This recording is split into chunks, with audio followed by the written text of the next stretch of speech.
हाँ दोस्तों, मैं अफसर अहमद हूँ और इस वक्त हम किशनगंज ज़िले में मौजूद हैं। ये बिहार का सबसे ज़्यादा मुस्लिम आबादी वाला ज़िला है और सबसे ज़्यादा चर्चित रहता है। हमारे साथ बातचीत करने के लिए मौजूद हैं आपका अख्तरुल ईमान साहब। मैं आपको बता दूं, अख्तरुल ईमान साहब जो है वो AIMIM के प्रदेश अध्यक्ष भी हैं और यहाँ की अमोर विधानसभा से विधायक भी हैं। और मैं आपको ये भी बता दूं कि AIMIM को जो सबसे बड़ी उपलब्धि हैदराबाद के बाद मिली, वो इसी सीमांचल इलाके से मिली। 5 सीटें उन्हें मिली थी। हालांकि बाद में चीज़ें बदली, उस पर हम चर्चा करेंगे। लेकिन अभी हम अख्तरुल ईमान साहब से पूछेंगे AIMIM का प्लान क्या है। इस साल विधानसभा चुनाव होने को हैं। अख्तरुल साहब, क्या प्लान है सीमांचल के लिए? ये खुली किताब की तरह है जी। हम बिहार में दो लड़ाई लड़ रहे हैं। सीमांचल के साथ हो रही नाइंसाफी के खिलाफ मुसलसल लड़ाई लड़ रहे हैं और बिहार में उन तमाम तर दलितों और मजलूमों के लिए इंसाफ की लड़ाई लड़ रहे हैं। ये दोनों बुनियादें हैं हमारी लड़ाई की और हम इसको मजबूती से लड़ रहे हैं। और गुज़िश्ता दिनों हमने यहाँ पर बाई इलेक्शन भी जीता है और 5 जगह हमारे लोग जीते, जिसमें इस तीनों जिले की नुमाइंदगी हो जाती है, किशनगंज, अररिया और पूर्णिया से। और हमारा बेस्ट परफॉर्मेंस रहा है। और MP का इलेक्शन भी हम लड़े तो 3,09,000 वोट लाने में कामयाब हुए हैं। तो एक बुनियाद यहाँ पर बनी है। बिहार के 38 जिलों में से तकरीबन 25 जिले में हमारा संगठन बन गया है, हमारी तंजीम खड़ी हो गई है और हम बेशतर सीटों में, इन 25 जिलों के बेशतर सीटों में हमारी अच्छी खासी तैयारी चल रही है। हमने 2020 का इलेक्शन गठबंधन बनाया था, ग्रांड डेमोक्रेटिक अलायंस के नाम से, और हम कई छोटी छोटी पार्टियों को जोड़ने में कामयाब हुए थे।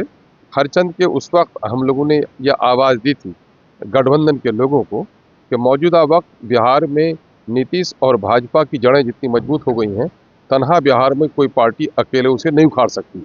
उसके लिए ज़रूरत इस बात की है कि एक लार्जर अलायंस बनाने की और लाइक माइंडेड लोगों को जोड़ने की है। अगर MIM को आप जोड़ते हैं तो MIM आपके साथ जाने के लिए तैयार है और दूसरे लोग MIM के साथ आए तो आने के लिए तैयार है।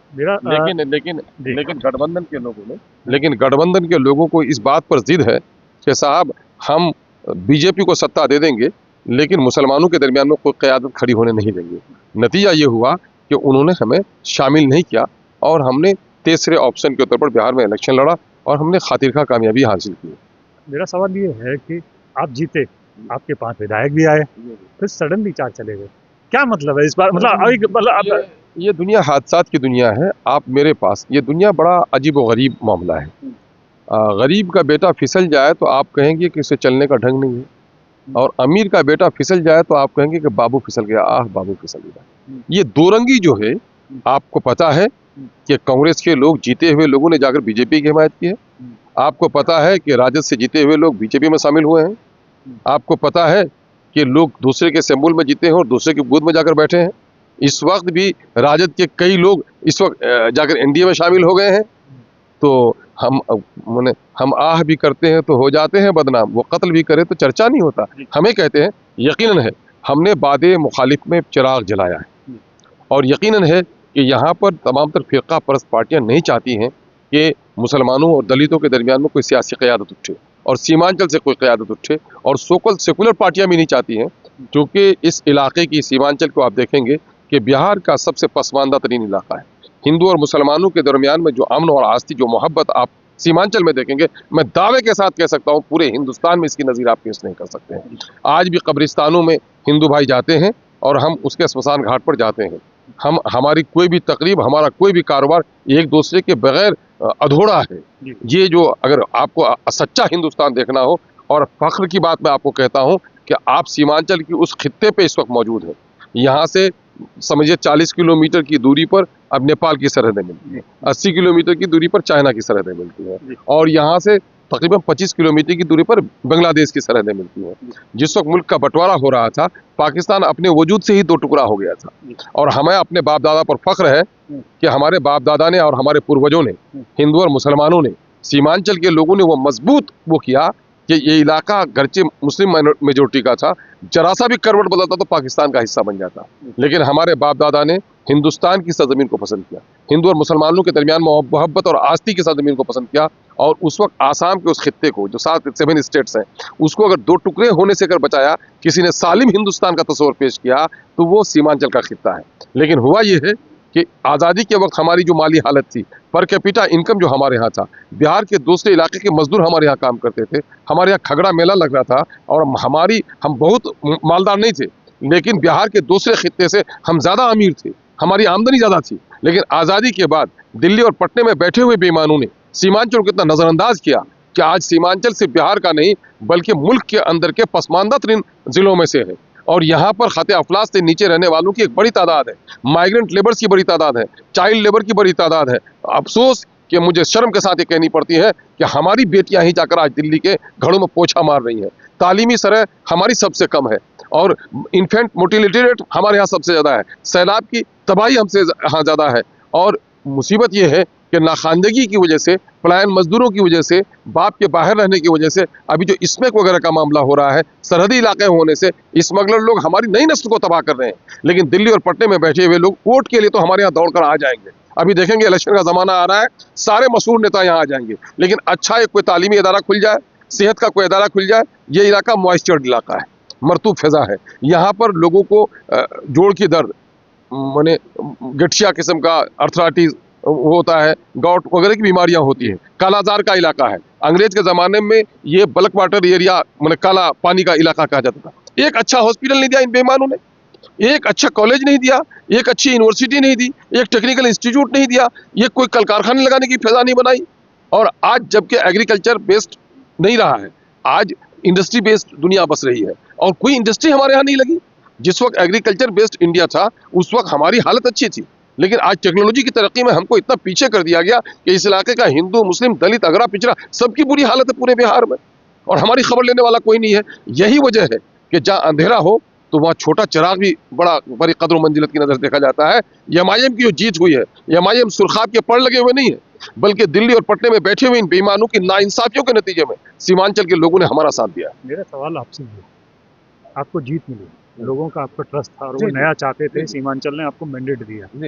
एक तो वो टूटन आई, जो टूटन आई वो हमारे और आपके सबके सामने थी। अब मेरा सवाल ये है कि इलेक्शन है, यही साल है और इलेक्शन है, और क्या आप बता सकते हैं कि एमआईएम इस बार बिहार में कितनी सीटों पर चुनाव लड़ने जा रही है? ये जानकारी अगर दें आप। मैं आपको दे दूं कि मेरे लिए राय मा क्या है यहाँ पर। मैं पिछला इलेक्शन पार्लियामेंट का लड़ा था 2019 में, मुझे 2,94,000 वोट आए थे। अब की बार मुझे 3,09,000 वोट आए। ये इस बात का संकेत है कि एआईएम का वोट टूटा नहीं है। ये 4 लोग हमारे यहाँ भागे हैं, दगा दिया है, या कुछ सोकॉल्ड सेकुलर पार्टियों ने मुस्लिम क़यादत को ख़त्म करने के लिए इनको खरीदा है, या इनको बहकाया है, इनको भटकाया है, या इनको डराया, इनको लालच दिया है। ये 4 गए हैं। जिन लोगों ने इनको चुना था वो लोग अवाम नहीं गई है। इसलिए आप एतमाद रखिए कि आने वाले दिनों में सीमांचल की अवाम के मैंडेट को जो इन लोगों ने धोखा दिया है, यकीनन ये धूल चटाएंगे इनको, और उन पार्टियों को भी जिन पार्टियों ने उभरते हुए, मैं कह रहा हूं कि किसी खाते पीते लोगों के घर से कुछ चुरा लो, कमी नहीं आएगी, लेकिन फकीर के थाल से पैसे उठा लो, इससे बड़ा कोई पाप नहीं हो सकता है। आप बड़ी पार्टियों को नहीं तोड़े, बल्कि आपने मुसलमानों के दरमियान में एक आज़ादी के बाद पहली जमात खड़ी हुई है और आपने उसको तोड़ डाला। मैं अक्सर कहता हूं कि बाबरी मस्जिद के तोड़ने के गम को मुसलमान कभी नहीं भुला सकता, और सीमांचल का हिंदू और मुसलमान जो एमआईएम को तोड़ा है उसके गुनाह को भी कभी नहीं भुला सकता। मेरा सवाल आपसे सीधा है, आप कितनी सीटों पर इस बार बिहार में चुनाव लड़ने जा रहे हैं? मैंने आपको सीधे तौर पर कह दिया कि 25 जिले में हमारी 72 सीटों पर तैयारी है। हमारी मरकजी क़यादत से हमारा मशवरा होना है, और इंशाअल्लाह हम जल्द ही सीटों का ऐलान करेंगे, लेकिन हम अच्छी खासी सीटों पर लड़ने की इरादा रखते हैं। कुछ कोई सर्टेन नंबर या सर्टेन नंबर मैं उस वक्त तक नंबर नहीं बता सकता हूं जब तक कि हम अपनी मरकजी क़यादत से इस ताल्लुक से देखिए, मैंने ये सवाल इसलिए किया है कि एमआईएम का एक पैटर्न है काम करने का। एमआईएम सर्टेन सीटों पर लड़ती है, जो प्रॉपर जहां सर्टेनिटी होती है, यही पैटर्न मैंने रीड किया पूरे ऑल ओवर इंडिया। तो क्या आप उस एरिया से बाहर जाएंगे? क्या आप नंबर ऑफ सीट्स बढ़ाएंगे? देखिए, अगर आप हैदराबाद का पैटर्न देखेंगे तो शहर से बाहर नहीं लड़ते। बिहार का समीकरण अलग है, बिहार जातिवाद पर बटा हुआ है, तो हम यहाँ पर मुख्तलिफ जो जात और बिरादरी है, मुख्तलिफ जो हमारा क्षेत्र है, हम सबको नुमाइंदगी देंगे, तो इसलिए हमारे नंबर ऑफ सीट्स और जगहों से ज़्यादा होंगे।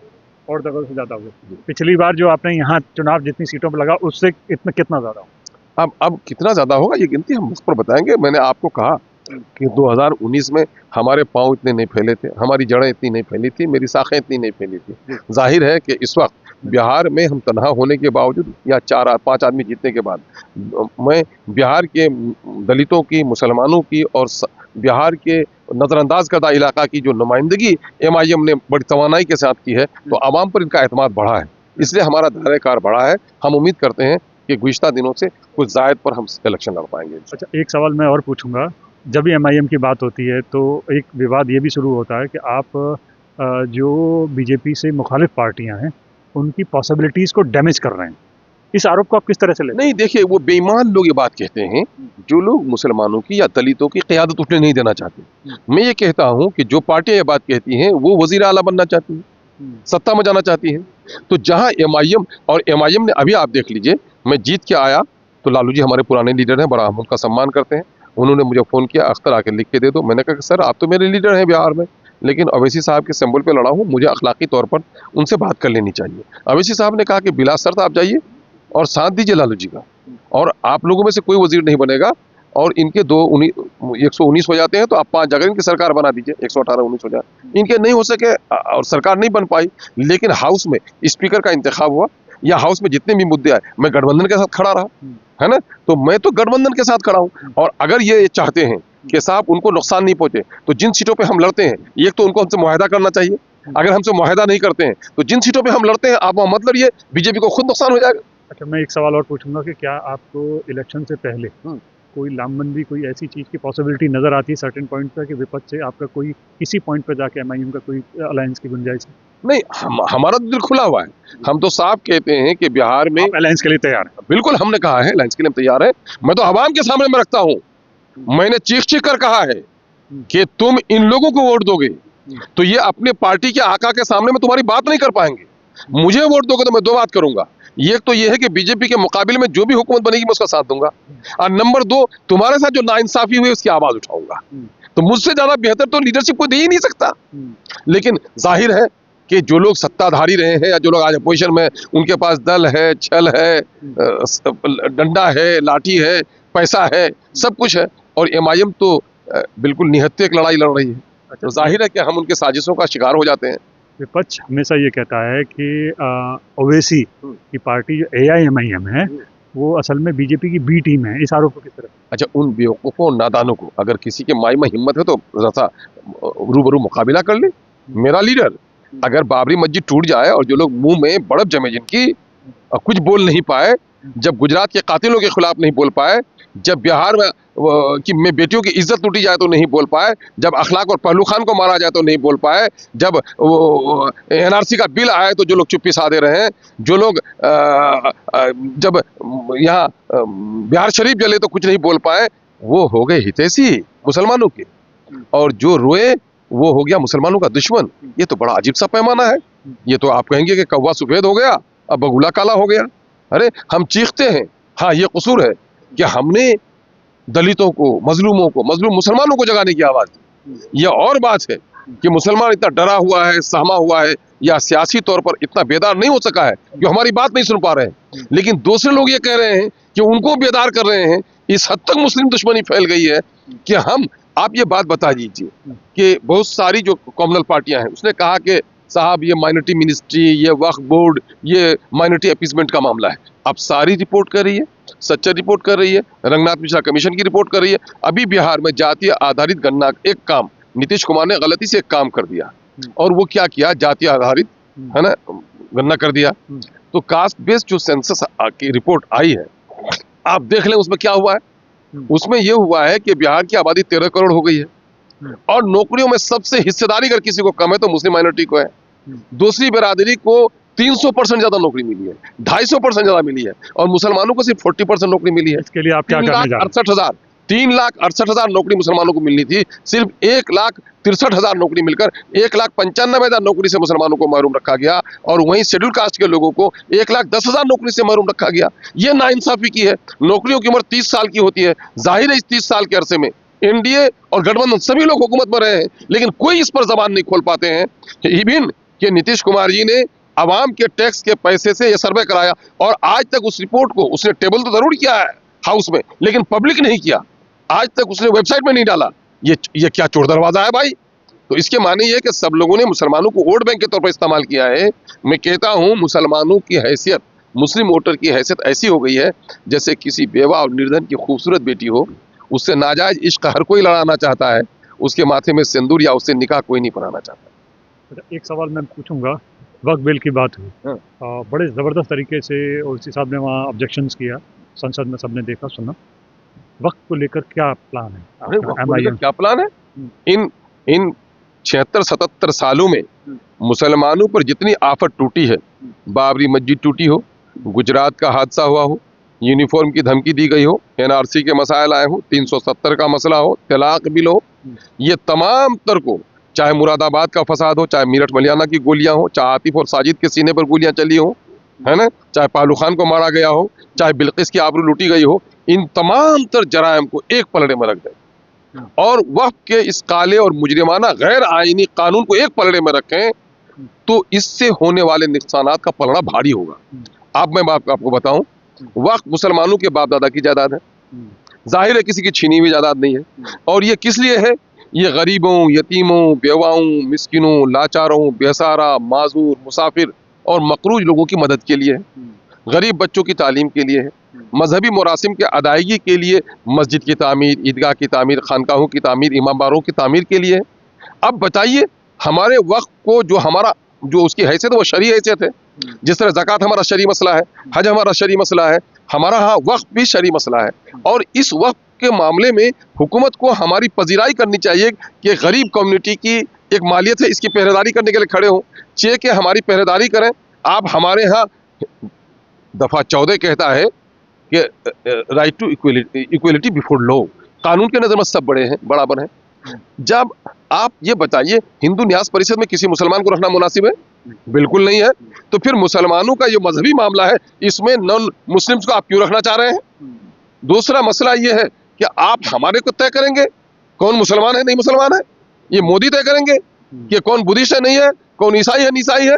अब वक्त करने के लिए आप कहेंगे प्रैक्टिसिंग मुस्लिम होना चाहिए।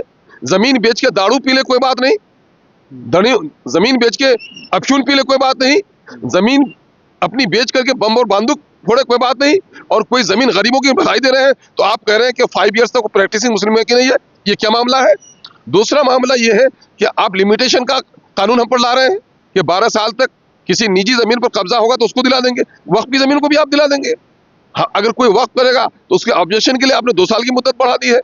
हमारे वक्त ट्रिब्यूनल को आपने, जो आप ही बहाल करते थे, अरे चीफ जस्टिस ही बहाल करता था, हाईकोर्ट ही बहाल करता था ट्रिब्यूनल को आपने खत्म कर दिया है। आपने एडमिनिस्ट्रेशन को दे दिया है, जो आपका सेक्रेटरी होगा, जो आपका डीएम होगा, आपके इशारे पर काम करेगा और वो फैसला करेगा कौन जमीन वक्त की है नहीं है। भाई ये मामला, मैं कहता हूं, वक्त का ये काला और संगीन कानून सिर्फ मुसलमानों की गर्दन पर तलवार या उसके सीने में छुरी नहीं है, बल्कि ये भारत के आइन पर हमला है। और इसके जरिए से मोदी ये कराना चाहते हैं, चूंकि मोदी नाकाम रहे, 15 लाख गरीबों के खाते में नहीं भिजवा सके, करोड़ों को मुलाजिमत नहीं दे सके, बाहर से काला धन वापस नहीं ला सके, किसानों की हालत नहीं अच्छी कर सके, इंडस्ट्रीज को आगे नहीं बढ़ा सके, डॉलर के मुकाबले में गिरती हुई कीमत जो रही है रुपए की उसको नहीं संभाल सके, तो इन्होंने ये देख लिया है कि मैं अच्छा तो कर नहीं सकता हूं, मैं बुरा ही करके, गुजरात में मैंने खून किया, गद्दी पर आ गया हूं, बाबरी मस्जिद टूटी तो 2 से मैं 88 पर आ गया, राम मंदिर बनाया तो राम मंदिर बनाने के बाद भी फैजाबाद में जमानत जब्त होते होते बची है। तो ये मुस्लिम नफरत पर अपनी पूरी सियासत कर रहे हैं, है ना। मैं उसकी मिसाल देता हूं कि बड़े घर का एक बच्चा रो रहा था, नौकर को कहा जाओ इसे बागीचा में ले जाओ, फूल की क्यारी में ले गया, बच्चा खुश न हुआ, खिलौना दिया तोड़ डाला, तालाब के नजदीक एक बिल्ली का बच्चा पड़ा था और नौकर को सूझा कि अच्छा इस बिल्ली के बच्चे से शरारत करता हूं, उसके गले में रस्सी लगाई, पानी में डुबाया, उठाया, बिल्ली का बच्चा परेशान हुआ तो ये बच्चा खिलखिलाकर हंसने लगा। तो अब जब भी ये बच्चा शरारत करे तो माँ कहती है खिलौने नहीं तो बिल्ली के बच्चे को डुबाओ।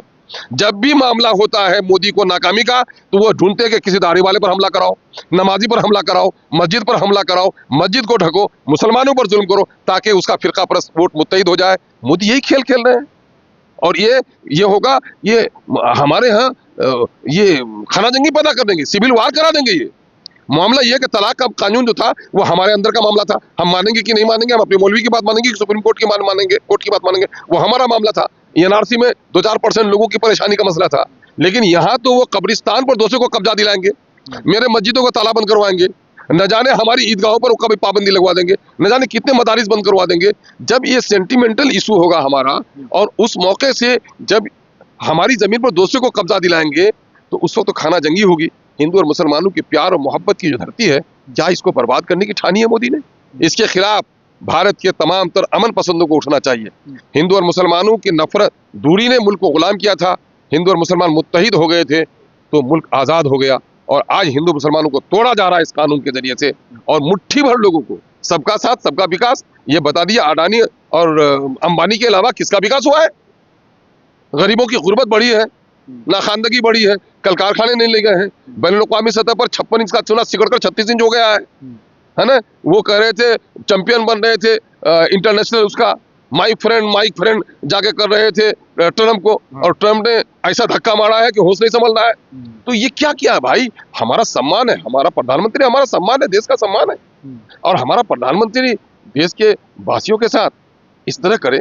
ये तो भारत सिर्फ मिट्टी के कण का नाम नहीं है, भारत जन जन का नाम है, और जन जन को का खून बहे और भारत के सम्मान की कोई बात करे, ये धोखा हो सकता है साहब, इंसाफ। अच्छा, मैं एक आखिरी सवाल आपसे पूछूंगा। वक्त पर जो होना था बिल पास हो चुका, अब सवाल ये है कि इसको रोकने के लिए या इस पर कुछ अमल करने के लिए क्या प्लान है? मतलब एमआईएम ने क्या सोचा है? एमआईएम ने सोचा है, एमआईएम ने भी सोचा है, तमाम तर मुस्लिम तंजीमों ने सोचा है, तमाम तर सेकुलर लोगों ने सोचा है। पार्लियामेंट में मुसलमान सिर्फ 24 हैं, अब 238 वोट मिले। इसके माने ये है कि अभी हिंदू और मुसलमानों की मोहब्बत और इंसाफ मड़ी नहीं है, अभी अदल जिंदा है, हिंदू मुस्लिम मर्यादाएं जिंदा है, और अभी कानून के रक्षक जिंदा है।